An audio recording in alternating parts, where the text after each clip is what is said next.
Mes chers compatriotes de métropole, de l'outre-mer et de l'étranger, la crise sanitaire que nous traversons, cette épidémie de Covid-19, dure depuis maintenant plus d'un an. Un an de peine, d'épreuves, où nous aurons été au moins 4,5 millions à contracter la maladie et où bientôt 100 000 familles auront été endeuillées. Un an d'efforts pour tous, d'angoisse, de sacrifice, de fierté aussi et d'actes héroïques. Un an où ensemble, nous avons résisté et appris, où nous avons tenu. Je vous l'avais dit dès le début, nous allions vivre avec le virus, et c'est bien cela. Alors si ce soir, je m'adresse à vous avec autant d'humilité que de détermination, c'est pour vous dire que nous allons tenir encore, et essayer de faire le point sur l'épidémie, les prochaines étapes, essayer de vous dire que si nous restons unis, solidaires, si nous savons durant les prochaines semaines nous organiser, alors nous verrons le bout du tunnel et nous nous retrouverons. Si je m'adresse à vous ce soir, c'est pour appeler à la mobilisation de chacun pour ce mois d'avril où beaucoup se joue. Où en sommes-nous aujourd'hui? Après un confinement dur, lors de la première vague au printemps 2020, puis ce qu'on a appelé un confinement adapté lors de la seconde vague à l'automne dernier, nous avons opté depuis le début de cette année 2021 pour une réponse qui visait à freiner l'épidémie sans nous confiner. 3 principes n'ont cessé de nous guider. D'abord, la sécurité. Vous protéger, ne jamais transiger sur la santé des Françaises et des Français, permettre à chacun d'être soigné dans les meilleures conditions. Ensuite, le deuxième principe, c'est l'équilibre. C'est-à-dire prendre en compte les conséquences aussi des restrictions sur nos enfants et leur éducation, sur l'économie, la société, la santé mentale, notamment des plus jeunes. Veiller à ne pas pénaliser les territoires où le virus circule moins ou peu. Et puis le troisième principe, c'est la responsabilité, c'est-à-dire faire confiance. Préférer aux contraintes pour tous le civisme de chacun pour avoir les bons comportements face au virus, limiter ses contacts, se faire tester aux premiers symptômes et s'isoler lorsqu'on est positif. Sécurité, équilibre, responsabilité, ce sont ces 3 principes qui nous ont conduits fin janvier à privilégier le renforcement de cette stratégie tester, alerter, protéger, le couvre-feu, la fermeture de certains établissements sur le reconfinement général du pays. Nous avons tous consenti des efforts importants. Et le virus a continué de circuler. Il circule encore aujourd'hui fortement. Mais là où beaucoup de nos voisins ont décidé de confiner il y a maintenant 4 mois, nos voisins allemands par exemple, là où nos amis italiens en sont à leur 4e confinement, nous avons aussi, par ces choix collectifs que nous avons faits, gagné des jours précieux de liberté, des semaines d'apprentissage pour nos enfants. Nous avons permis à des centaines de milliers de travailleurs de garder la tête hors de l'eau sans jamais perdre le contrôle de l'épidémie. Nous avons donc, je le crois, bien fait. Croire en la responsabilité des Français, ça n'est jamais un pari. Ces dernières semaines, nous faisons face à une nouvelle donne. Depuis, au fond, les premiers jours du mois, nous sommes entrés dans une course de vitesse. D'un côté, le déploiement de la vaccination, qui permet d'espérer raisonnablement une sortie de crise, et je vais y revenir. Et de l'autre, la propagation dans toute l'Europe d'une nouvelle forme de virus. Ce variant qui a été identifié pour la première fois chez nos voisins britanniques à la fin de l'année dernière et qui en quelque sorte a fait apparaître une épidémie dans l'épidémie. Celle-ci est plus étendue qu'au printemps dernier, ce qui fait qu'aucune région métropolitaine n'est désormais épargnée. Et celle-ci est aussi plus dangereuse qu'à l'automne, ce qui fait que le virus est plus contagieux, mais aussi plus meurtrier. Les services de réanimation ont à prendre en charge des personnes en bonne santé, qui ont aujourd'hui 60 ans, même 50 ans, quelques-uns parfois plus jeunes. Retenez un chiffre, 44% des patients en réanimation ont aujourd'hui moins de 65 ans. Face à ce double phénomène, nous avons décidé le 18 mars de prendre, pour près de 20 départements, des restrictions complémentaires au couvre-feu national qui étaient déjà en vigueur. 2 semaines après la mise en place de ces mesures, les chiffres sont clairs. Oui, cette stratégie a eu des premiers effets. Mais très clairement, ces efforts restent trop limités au moment où l'épidémie accélère. En quelque sorte, nous sommes en train de subir cette accélération à cause du variant qui risque de nous faire perdre contrôle si nous ne bougeons pas. Nous devons donc nous fixer, pour les mois à venir, un nouveau cadre. Pour cela, il ne faut absolument pas céder à la panique. Nous avons conservé la maîtrise de la situation à l'hôpital. Cette situation est dure. Beaucoup de services sont surchargés. Mais nous n'en avons pas perdu le contrôle. Nous ne devons pas non plus céder au déni. Ce serait faux de dire que si nous ne faisions rien, les choses s'amélioreraient d'elles-mêmes. Non. Alors nous nous placerions dans une situation délicate de potentielle saturation de tout le pays. Aussi, pour continuer à protéger la vie au présent, c'est-à-dire les malades, et pour protéger la vie au futur, c'est-à-dire nos enfants, nous devons, pour les mois à venir, fournir chacun un effort supplémentaire. C'est cela ce que je nous demande collectivement ce soir. Un effort des soignants d'abord, pour augmenter nos capacités en réanimation.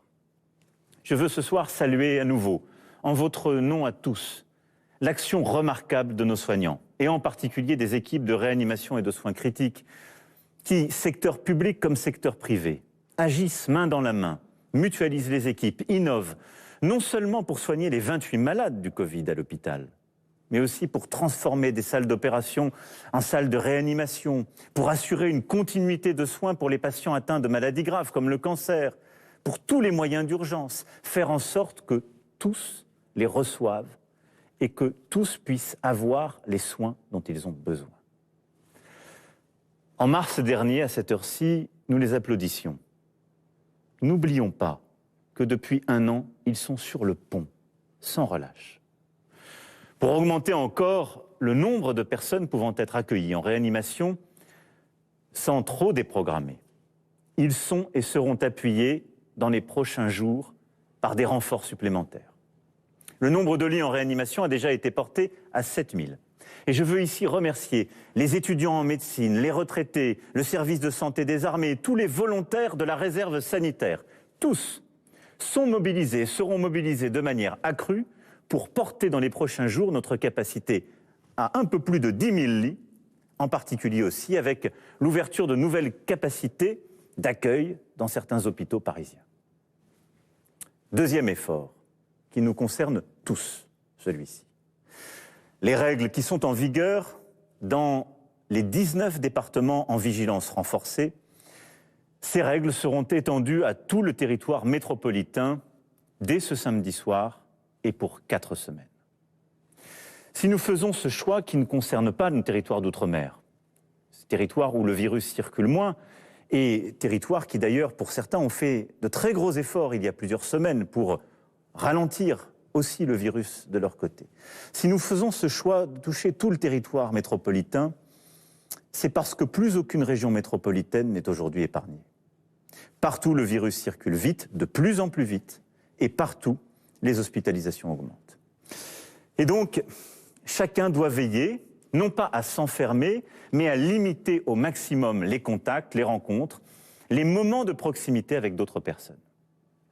Très concrètement, ça veut dire que le couvre-feu à 19h sera maintenu partout.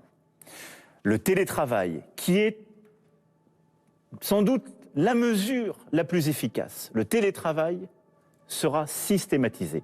Et j'appelle tous les travailleurs et tous les employeurs à y avoir recours à chaque fois qu'ils le peuvent. Les commerces seront fermés sur tous les territoires métropolitains, selon la liste déjà définie dans les 19 départements aujourd'hui concernés. Nos citoyens qui souhaitent changer de région pour aller s'isoler pourront le faire durant ce week-end de Pâques.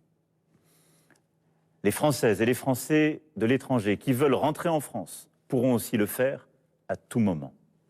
Et nous ferons tout pour faciliter les trajets et le quotidien de nos concitoyens travailleurs transfrontaliers. Alors certains militaient, je le sais, pour le retour généralisé de l'attestation, comme en mars 2020. Nous n'avons pas retenu cette option. Parce que l'irresponsabilité de quelques-uns ne doit pas ruiner les efforts de tous. Les contrôles, les sanctions seront renforcées sur la voie publique pour limiter les rassemblements, parce que c'est là que le danger existe, et pour encadrer la consommation d'alcool. Mais très clairement, nous faisons le choix de la confiance, nous faisons le choix de la responsabilité, et si je puis dire, de la respiration. L'attestation ne sera donc obligatoire en journée que pour les déplacements au-delà de 10 km du domicile. En cette période, qui est marquée par de nombreuses fêtes religieuses, je sais aussi pouvoir compter sur vous afin d'éviter, comme nous avons su le faire à Noël, les rassemblements privés, les fêtes avec les amis, la famille, les proches. J'insiste vraiment sur ce point. C'est lors de ces occasions que nous nous contaminons le plus. Il faut donc faire cet effort. C'est un effort pour vous protéger et pour protéger les autres. S'agissant des écoles, et c'est en quelque sorte le troisième effort que nous allons faire dans les semaines qui viennent. S'agissant des écoles, nous devons tous être conscients de nos devoirs vis-à-vis de notre jeunesse. Nous pouvons nous féliciter, dans notre pays, d'avoir réouvert parmi les premiers nos écoles au printemps dernier, le 11 mai, rappelez-vous, et de les avoir maintenues ouvertes depuis septembre 2020. Nous faisons partie des rares pays qui ont fait ce choix, alors même que nous avons été très frappés par l'épidémie. Nous l'avons fait en conscience, parce que nous croyons dans cet investissement dans les jeunes enfants et les adolescents qu'est l'éducation, parce que c'est le combat du siècle qui s'ouvre, car nos enfants ont besoin d'apprendre, d'être ensemble. Et nul ne sait dire les conséquences profondes et durables d'une fermeture prolongée des écoles qui renforce les inégalités sociales comme les inégalités de destin. Alors oui, le virus circule dans les établissements scolaires, mais pas plus qu'ailleurs. Et l'éducation de nos enfants, elle, n'est pas négociable. L'école n'est pas négociable. C'est pourquoi nous devons prendre nos responsabilités. Oui, il faut freiner le virus. Aussi, nous allons fermer durant 3 semaines les crèches, les écoles, les collèges et les lycées. Mais oui, nous devons préserver l'éducation et l'apprentissage. C'est pour cela que le calendrier scolaire sera adapté pour ne pas laisser nos enfants seuls et sans apprendre. De manière très concrète, cela signifie que la semaine prochaine, les cours pour les écoles, collèges et lycées se feront à la maison, sauf comme au printemps 2020 pour les enfants des soignants et de quelques autres professions qui seront accueillis, de même que les enfants en situation de handicap, qui doivent continuer à pouvoir être accueillis dans le secteur médico-social. Les 2 semaines suivantes, soit à partir du 12 avril, la France entière, quelle que soit la zone de vacances, sera placée en vacances de printemps. La rentrée aura donc lieu pour tous le 26 avril, physiquement pour les maternelles et les primaires, à distance pour les collèges et les lycées. Le 3 mai, les collégiens et les lycéens pourront retrouver physiquement leurs établissements, le cas échéant, avec des jauges adaptées. Je sais, croyez-moi, ce que cette réorganisation implique de changements profonds pour les parents d'élèves et pour les familles. Mais c'est la solution la plus adaptée pour freiner le virus tout en préservant l'éducation et donc l'avenir de nos enfants. Les étudiants, quant à eux, pourront, pour ceux qui le souhaitent, continuer durant toute cette période à se rendre à l'université pour 1 journée de cours par semaine. Je veux ce soir, en votre nom, remercier et saluer tous nos enseignants. Et avec tous nos enseignants, d'ailleurs, l'ensemble des personnels qui permettent d'accueillir nos enfants dans les écoles, les collèges, les lycées, dans les établissements spécialisés aussi. Car si la France est un des pays à avoir le moins fermé ses écoles, comme je vous le disais, 42 semaines d'ouverture, parfois 2 ou 3 fois plus que certains de nos voisins, c'est grâce à eux. Enfin, comme depuis 1 an, l'accompagnement économique et social sera au rendez-vous. Les parents qui devront garder leurs enfants et ne peuvent pas télétravailler auront droit au chômage partiel. Et pour les salariés, les commerçants, les indépendants, les entrepreneurs et les entreprises, tous les dispositifs actuellement en vigueur seront prolongés. Je sais combien les efforts que je vous demande sont difficiles. Je mesure ce qu'ils emportent de conséquences pour notre pays et pour vos vies. Et vous savez aussi que nous avons tout fait pour prendre ces décisions le plus tard possible et au moment où elles devenaient strictement nécessaires. C'est maintenant. Mais je tiens en même temps à vous dire ce soir que grâce à la vaccination, la sortie de crise se dessine enfin. Parce que oui, à cette heure, vous êtes déjà plus de 8,5 millions à avoir reçu une première injection de vaccin. 3 millions à en avoir reçu 2. Et le vaccin est efficace. Il l'est au bout de 15 jours après l'injection de la deuxième dose. La meilleure preuve d'ailleurs de cette efficacité, elle est dans les chiffres que vous voyez à cet instant à votre écran et dans la mortalité en particulier de nos concitoyens de plus de 80 ans qui ont la mortalité qui a très fortement diminué. La meilleure preuve, elle en est d'ailleurs dans la situation des résidents des maisons de retraite qui, vaccinés à plus de 90%, ont pu progressivement reprendre une vie normale. Notre enjeu principal aujourd'hui, c'est donc d'accélérer encore et encore. Cette mobilisation, c'est celle, évidemment, du gouvernement, de nous tous et de tous les soignants, là encore, avec une stratégie claire. D'abord, continuer à avoir de plus en plus de doses en accélérant nos achats et surtout en produisant en France et en Europe. Nous sommes pleinement mobilisés, il y a eu des retards, il y a eu des choses que nous avons corrigées, et je pourrais y revenir, mais dans les semaines à venir, nous allons encore accélérer le nombre de doses que nous obtenons et nous allons progressivement devenir le premier continent au monde en termes de production de vaccins. C'est construire notre indépendance, c'est garantir que s'il faut des doses supplémentaires, nous ne dépendrons plus des autres, c'est garantir aussi la production de nouveaux vaccins s'il y avait à nouveau, à l'automne, hiver ou l'année prochaine, des nouvelles vaccinations à prévoir. Ensuite, c'est vacciner le plus vite possible tous ceux qui en ont le plus besoin, c'est-à-dire les plus âgés, les plus fragiles, ceux qui ont le plus de risques de développer des formes graves. Et j'assume totalement cette priorité, cet ordre que nous avons donné parce que c'est la garantie de notre efficacité. C'est ainsi que nous pourrons soulager plus rapidement l'hôpital, c'est ainsi que nous sauverons des vies. À partir de là, nous mettons tous les moyens pour vacciner, vacciner, vacciner, sans répit, sans jours fériés, le samedi et le dimanche comme la semaine. Pour les vaccins Pfizer et Moderna, qui nécessitent des conditions de conservation spécifiques, il y a 1700 centres de vaccination qui ont ouvert, notamment grâce à l'engagement exemplaire de nos maires que je veux ici remercier une fois encore. Pour les vaccins AstraZeneca et demain Johnson & Johnson, tous les médecins généralistes, pharmaciens, infirmiers et infirmières sont mobilisés. Au total, 250 000 professionnels, médecins, pharmaciens, sapeurs-pompiers, infirmiers, vétérinaires, sont aujourd'hui prêts à contribuer à ce grand effort national. Si vous avez plus de 55 ans et êtes atteint par exemple de diabète, d'hypertension ou de surpoids, vous pouvez aujourd'hui prendre rendez-vous auprès de votre médecin, votre infirmier, votre pharmacien, qui vous vaccinera directement avec le vaccin AstraZeneca.